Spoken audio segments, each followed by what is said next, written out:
Bonjour à tous.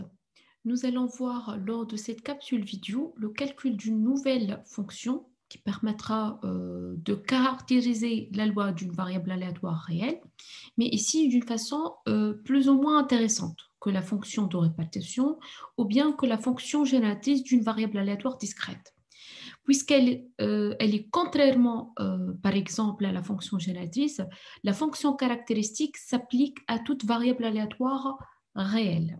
Donc, on commencera cette vidéo par définir c'est quoi une fonction caractéristique d'une variable aléatoire réelle. Ensuite, par caractériser la liaison d'équivalence qui existe entre la loi de la variable aléatoire en question ainsi que le lien entre ces moments d'ordre K ou bien les moments d'ordre supérieur. Dès maintenant, on peut dire qu'il existe une grande similitude entre la notion d'une fonction caractéristique et la notion d'une fonction génératrice qu'on vient de voir lors de la dernière vidéo.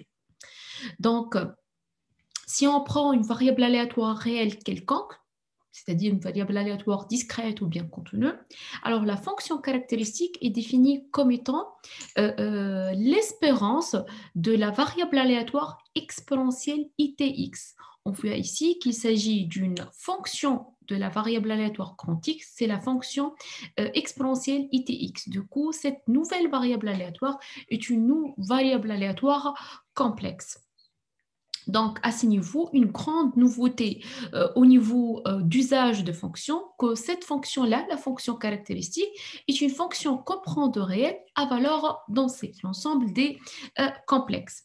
Alors, pour nous, si on rappelle que la fonction exponentielle ITX, elle s'écrit comme étant partie réelle, qui est la fonction cosineuse, plus partie imaginaire, c'est-à-dire la fonction ici sinus TX, alors on peut dire que exponentielle ITX est égale à cosinus TX plus I sinus TX et par la suite, la fonction caractéristique pour n'importe quelle variable aléatoire grand X, alors s'écrit comme étant l'espérance de la variable aléatoire cosinus TX plus I exponentielle sinus TX.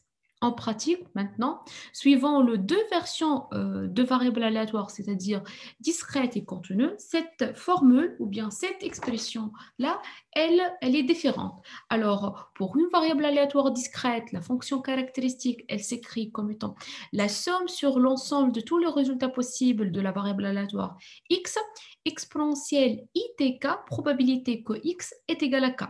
Par contre, si on suppose que notre variable elle est continue et elle est à densité, alors la fonction caractéristique de la variable aléatoire x, c'est l'intégrale de exponentielle ITX, la densité de la variable aléatoire x dx.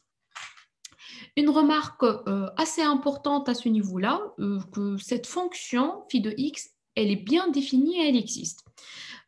Parce que tout simplement ici, c'est une espérance de la variable aléatoire exponentielle ITX, qui est une variable aléatoire bornée, ou bien de module qui est tout le temps borné, module inférieur au égal à 1. C'est pour ça, puisque cette variable elle est toujours bornée, alors l'espérance de cette variable aléatoire, elle existe toujours, et par la suite, la fonction caractéristique, elle est bien définie. Ce qui est un peu, en fait, intéressant, puisqu'on peut avoir une variable aléatoire qui n'a pas d'espérance, c'est-à-dire l'espérance de la variable aléatoire n'existe pas. Par contre, la fonction caractéristique de cette même variable aléatoire, elle existe toujours. L'exemple le plus connu ici, c'est l'exemple de la variable aléatoire de Cauchy qu'on vient de voir durant notre cours, que la variable aléatoire de Cauchy est une variable aléatoire telle que son espérance n'existe pas, n'est pas définie. Par contre, si on veut calculer c'est quoi sa fonction caractéristique, on trouve bien une expression bien définie qui est exponentielle moins la valeur absolue de réalité. Regardons maintenant quelques propriétés de cette fonction-là, cette fonction caractéristique. Une première propriété porte sur la régularité de cette fonction-là. Alors, quel que soit le x appartenant, plutôt le t appartenant à R, on a la fonction caractéristique de n'importe quelle variable aléatoire réelle. C'est une fonction continue sur R. Aussi, on note bien que la valeur de cette fonction-là au niveau de points particuliers 0, ça vaut 1. Alors, phi de x en 0, ça nous donne un 1, tout simplement, puisque l'espérance de exponentielle it est 0, c'est égal à espérance de 1, c'est égal à 1. Alors, si on regarde maintenant, c'est quoi la fonction caractéristique au niveau de point moins t, ça va être exactement le conjugué de la fonction caractéristique phi de x au point t. Juste ici, on va, bien pour démontrer ça, on utilise la parité de la fonction cosineuse et la fonction sineuse, ici de la partie réelle et la partie imaginaire de la variable aléatoire exponentielle itx. Si maintenant on considère une variable aléatoire symétrique, c'est-à-dire une variable aléatoire telle que x et moins x ayant la même loi, alors on trouve bien que phi de x, la fonction caractéristique associée à cette variable aléatoire symétrique, elle est réelle, c'est-à-dire elle ne possède pas une partie imaginaire, elle est purement réelle. L'exemple le plus connu, si on prend une variable aléatoire x qui suit la loi uniforme sur l'intervalle symétrique moins 1 symétrique par rapport à 0, on a moins x, elle est uniforme sur l'intervalle symétrique moins 1 et par la suite on a la fonction caractéristique de la variable aléatoire uniforme sur moins 1, elle est tout le temps une quantité réelle, pas de quantité imaginaire. Maintenant, passons à une cinquième propriété, c'est la propriété de la linéarité. Alors ici, la linéarité, construction d'une variable aléatoire qui est linéaire. Alors si on considère deux réels a et b, alors la fonction caractéristique de la variable aléatoire y qui s'écrit comme étant ax plus b, c'est-à-dire une fonction affine de la variable aléatoire x, cette fonction caractéristique évaluée au niveau de réel t, c'est égal à exactement exponentielle i bt, c'est-à-dire exponentielle de l'ordonnée à l'origine de cette quantité-là, fois la fonction caractéristique de la variable aléatoire x évaluée au niveau at, c'est-à-dire au niveau de la pente fois le réel. Cette propriété sera en fait d'une importance capitale, surtout dans la détermination de la fonction caractéristique d'une variable aléatoire y, qui est une fonction affine d'une variable aléatoire x, dont on connaît bien sûr c'est quoi la fonction caractéristique de la variable aléatoire x. Et on verra un exemple type sur l'application de cette propriété-là. Finalement, une dernière propriété qui est une propriété assez semblable à celle qu'on a déjà vue pour les fonctions génératrices. Alors, la fonction caractéristique d'une somme de variables aléatoires indépendantes est égale à produit des fonctions caractéristiques. Et tout simplement, ici, on est dans le cas qu'on peut caractériser c'est quoi la fonction caractéristique d'une variable aléatoire somme de n'importe quelle variable aléatoire ou bien de n'importe quelle deux variables aléatoires indépendantes. Prenons maintenant un exemple de calcul de cette fonction-là. Alors, pour x, une variable aléatoire qui suit la loi de Poisson de paramètre lambda strictement positif, alors la fonction caractéristique évaluée ou n'importe quelle réalité, c'est par définition l'espérance de exponentielle ity. Alors, puisque notre variable de Poisson est une variable aléatoire discrète, alors ça sera la somme sur l'ensemble des résultats possibles de cette loi-là qui est n, exponentielle itn, probabilité que y soit égal à n.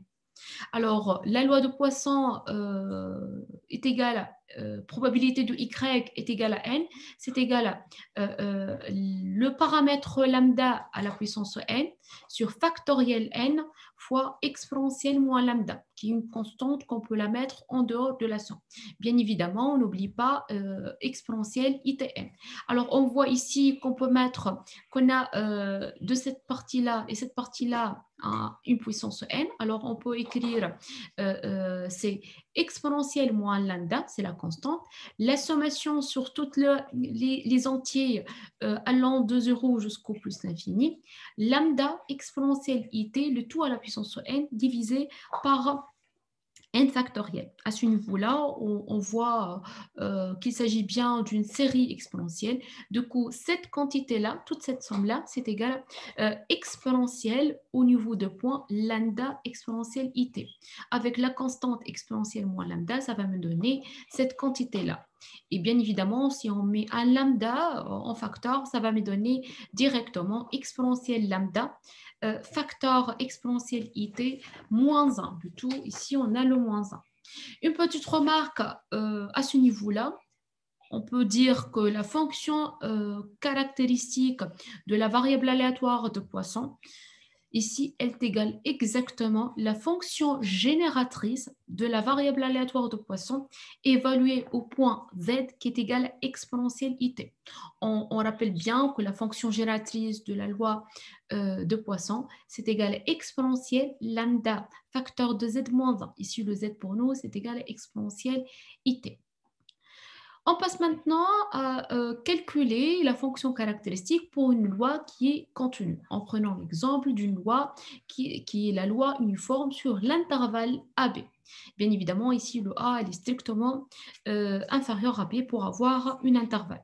Alors, la fonction caractéristique pour n'importe quelle réalité, pour une variable aléatoire x au niveau de n'importe quelle réalité, c'est égal l'intégrale exponentielle tx fois la densité de la loi uniforme dx. On rappelle bien que la densité de la loi uniforme, c'est égal à 1 sur la longueur de l'intervalle qui est le support de la loi, l'indicatrice que x soit dans l'intervalle en question, c'est-à-dire l'intervalle AB. Alors, ça va me donner 1 sur B moins 1, la longueur de l'intervalle d'étude, l'intégrale sur AB, exponentielle ITX par rapport à DX. Alors, ça revient ici à calculer une primitive de cette quantité-là qui est égale à exponentielle IT, x divisé par IT. Et on voit ici qu'on a le terme ici, le réel t. C'est pour ça qu'on va écarter le cas t égale à 0 en prenant que tout ça, ça va être valide ou bien ça va être correct lorsque le t elle est non nul. Alors, évaluant la quantité exponentielle ITX au niveau de points A et B, ça va me donner exponentielle ITB moins exponentielle ITA. Je la divise par IT, facteur de la longueur de l'intervalle B-1. Ça, c'est la fonction caractéristique de la loi uniforme sur l'intervalle AB lorsque le T est non nul. En revanche, lorsqu'on va prendre le t égale à 0, c'est égal à la fonction caractéristique au niveau de point 0, ça va nous donner un 1. Ou bien tout simplement, c'est la limite de cette quantité-là lorsque le t tend vers 0, qui bien évidemment est égal à 1. On pourra également, à partir de cet exemple-là, étudier le cas lorsque l'intervalle de la loi uniforme est un intervalle symétrique, c'est-à-dire de la forme moins 1a.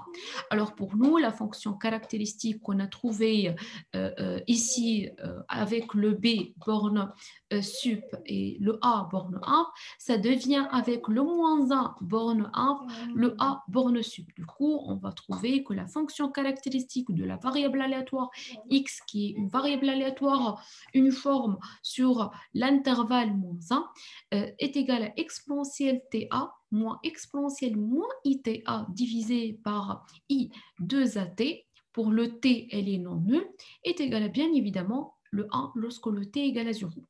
En utilisant la définition ou bien l'expression de exponentielle ITA et exponentielle moins ITA, ça va nous donner exactement sinus AT divisé par AT, lorsque le t est non nul, et le 1 lorsque le t est égal à 0.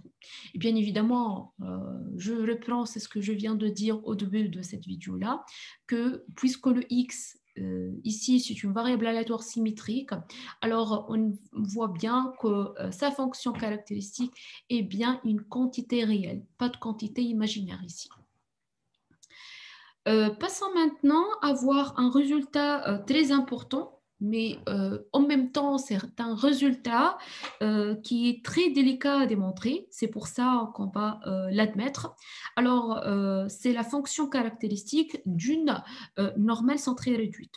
Alors, si on considère x une variable aléatoire gaussienne ou bien normale, centrée et réduite, d'espérance égale à 0, d'écart type égale à 1, alors la fonction caractéristique prise au point t au réel t, c'est égal à exponentielle moins t carré sur 2. Pour introduire maintenant la valeur de cette fonction-là pour une normale quelconque, c'est-à-dire d'espérance pas forcément nulle et d'écart type pas forcément est égal à l'unité 1, alors on peut utiliser ou bien on peut se rappeler de l'idée de passage d'une normale centrée réduite par une normale quelconque. C'est-à-dire ici, on a une normale qui est courbe-cloche, normale centrée réduite, symétrique par rapport à l'axe 0, vers une normale qui est symétrique par rapport à l'axe qui est égal à x égale à m.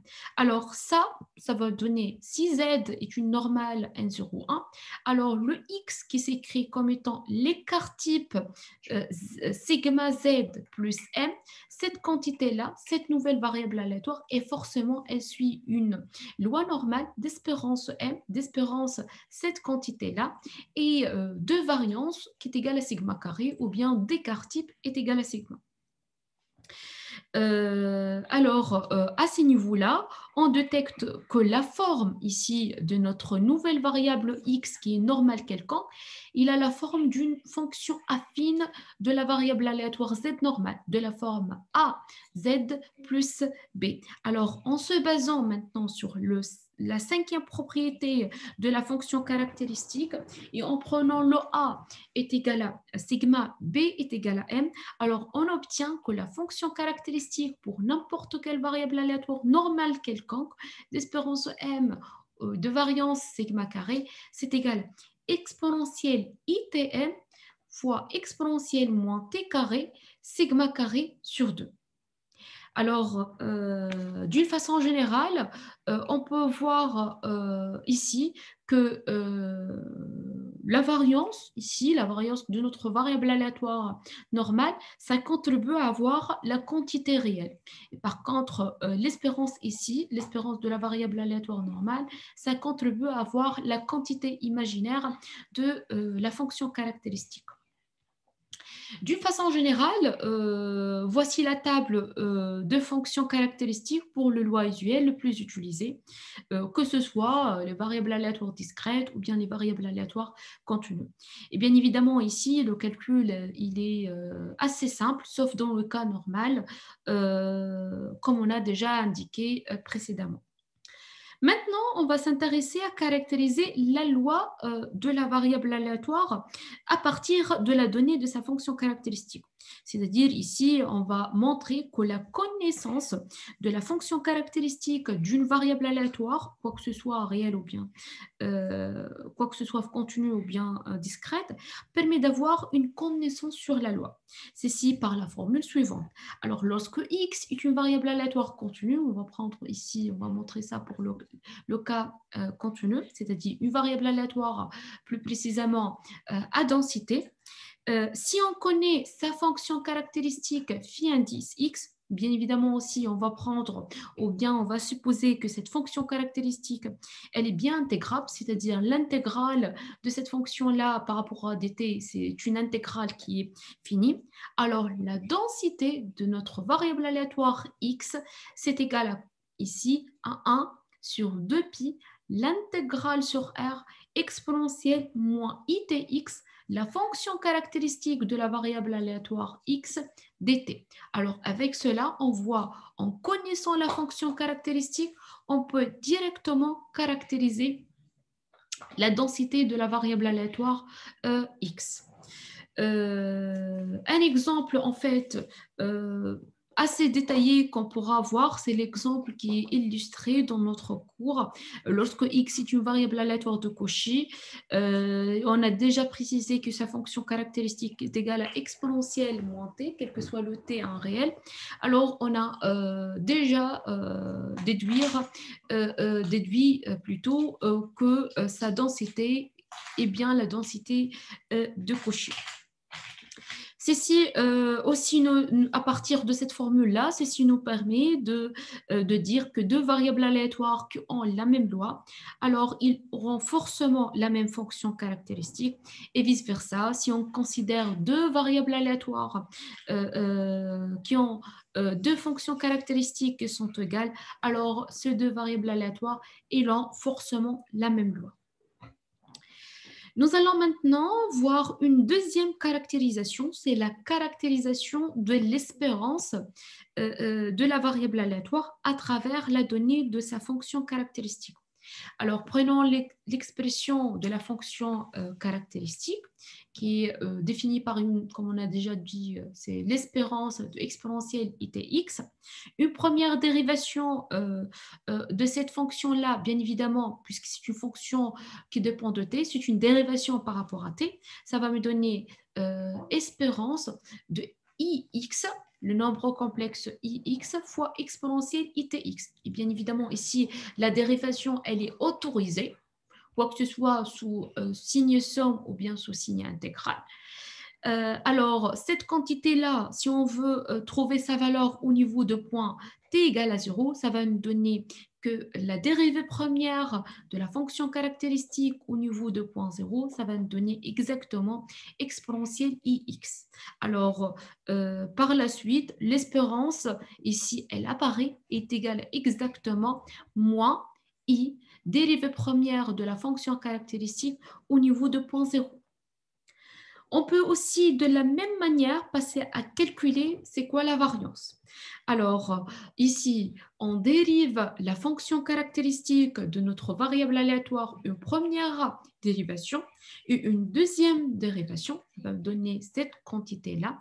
En évaluant la dérivée seconde de la fonction caractéristique, une dérivation seconde par rapport aux réalités, au niveau de point 0, ça va nous donner exactement la fonction caractéristique dérivée seconde de la fonction caractéristique en 0, c'est égal à espérance de moins x au carré, d'où l'espérance de x carré, qui est le moment d'ordre 2 de la variable aléatoire, c'est égal à moins la dérivée seconde de la variable aléatoire x au niveau de point 0.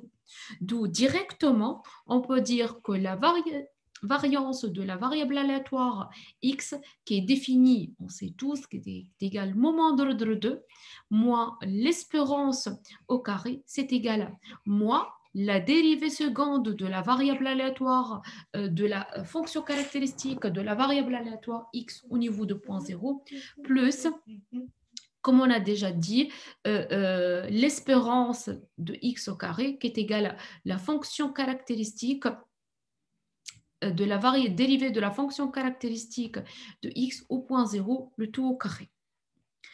On peut aussi, de la même manière, ici, calculer d'une façon générale, c'est quoi le moment d'ordre k de la variable aléatoire x. C'est-à-dire ici, si on dérive la fonction caractéristique de notre variable aléatoire, k fois, quel que soit le k supérieur ou est égal à 1, alors on va trouver que le moment d'ordre k, c'est un moment centré, n'est pas centré d'ordre k, c'est égal à 1 sur le nombre complexe à la puissance k, la dérivée km de la fonction caractéristique au niveau de point 0. Une application assez importante est, par exemple, retrouver l'espérance et la variance de la variable aléatoire x qui suit loi exponentielle de paramètre lambda strictement positif. Alors, pour calculer l'espérance, on fait une dérivation première de la fonction caractéristique de la variable aléatoire exponentielle qui est égale à lambda, le paramètre sur lambda moins it.